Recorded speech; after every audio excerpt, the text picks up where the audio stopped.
¿Qué es la calidad en realidad? Normalmente cuando oímos la palabra calidad, pues pensamos en algo de impresas, ¿no? Una etiqueta en un producto, pero la verdad es que es algo mucho más profundo.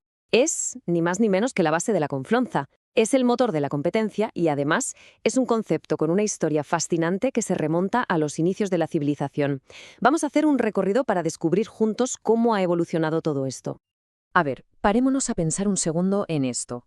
Cuando elegimos un coche, un móvil o hasta un simple electrodoméstico, ¿qué hace que nos fiemos más de una marca que de otra? La respuesta, casi siempre, se reduce a una cosa: la percepción de calidad que tenemos. Es una promesa, la promesa de que este producto va a funcionar como esperamos, de que es seguro y, por supuesto, de que su valor justifica lo que pagamos por él. Bueno, si nos vamos a lo oficial, la Real Academia Española nos dice esto: propiedad o conjunto de propiedades inherentes a algo, que permiten juzgar su valor. Es un punto de partida excelente. Básicamente son las características de algo que nos sirven para decir esto vale la pena.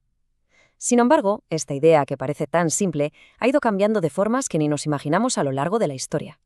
Pues nuestro viaje arranca en un tiempo donde la calidad no era, digamos, un extra, era una cuestión de vida o muerte. Aquí no estamos hablando de marketing, sino de consecuencias muy, pero que muy reales.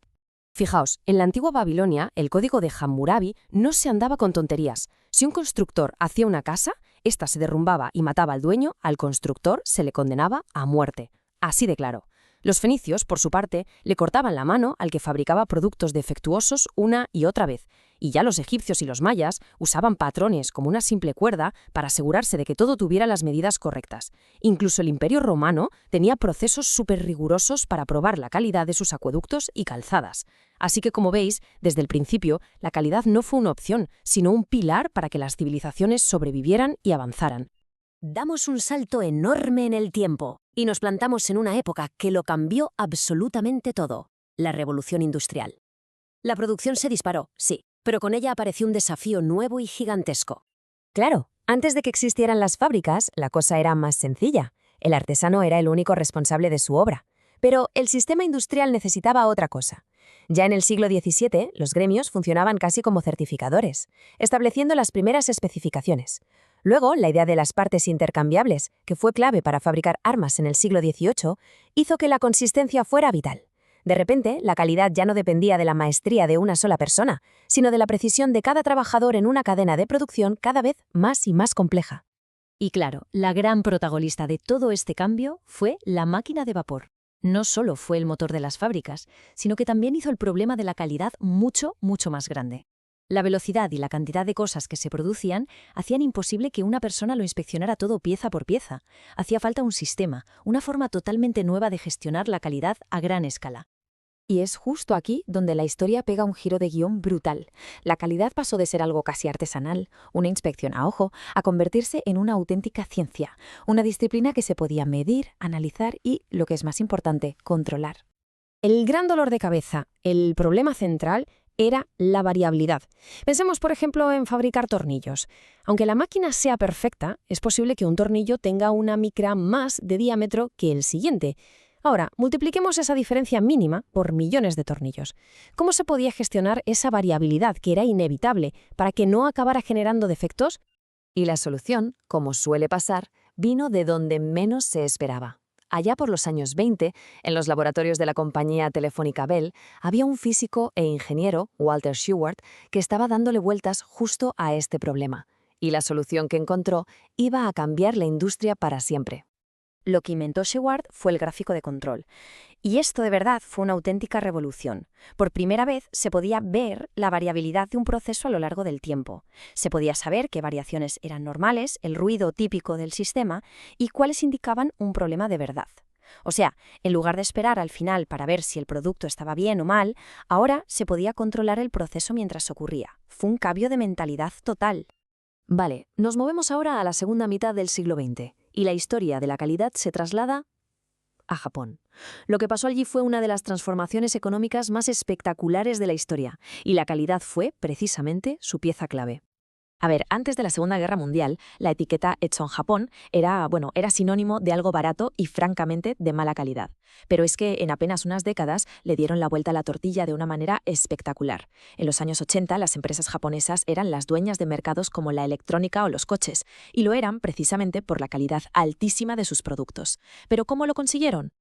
Ojo que esto no fue por arte de magia, fue una estrategia nacional deliberada y masiva. Japón invirtió una cantidad de dinero sin precedentes en investigación, desarrollo e innovación. Entendieron que para competir a nivel mundial no bastaba con ser baratos. La superioridad tenía que venir de la calidad. Se convirtió en una obsesión para todo el país. Y de toda esta estrategia nacional nació lo que se conoce como la filosofía de la calidad total. La idea era que la calidad ya no era cosa de un grupito de inspectores en una esquina de la fábrica. No, era responsabilidad de todos, desde el director general hasta el último operario de la línea de montaje. Se basaba en la mejora continua, en formar a la gente constantemente y en ponerse objetivos que sonaban a locura, como tener menos de 3 productos defectuosos por cada 10.000 fabricados. Claro, el exitazo de Japón provocó una auténtica reacción en cadena. Las empresas de Occidente se dieron cuenta de que se estaban quedando atrás y tuvieron que despertar y adaptarse. Y eso nos lleva a la era moderna de la gestión de la calidad. Y aquí viene lo más curioso, una de esas ironías de la historia que son geniales. Cuando los directivos occidentales se pusieron a estudiar qué hacían los japoneses, se dieron cuenta de que muchos de esos principios de calidad total ya los había descrito y aplicado Henry Ford a principios del siglo XX. Vamos, que tardaron más de 50 años en redescubrir sus propias ideas. Increíble. El caso es que, a partir de los 80, Occidente se puso las pilas, pero de verdad. Se crearon instituciones para fomentar la calidad, como el famoso Premio Malcolm Baldrige en Estados Unidos o la Fundación Europea para la Gestión de la Calidad, la EFQM. La calidad se hizo oficial, se institucionalizó y se convirtió en un pilar básico de cualquier estrategia empresarial moderna. Y hoy en día, el concepto se ha hecho todavía más grande. Ya no hablamos solo de la calidad del producto y punto.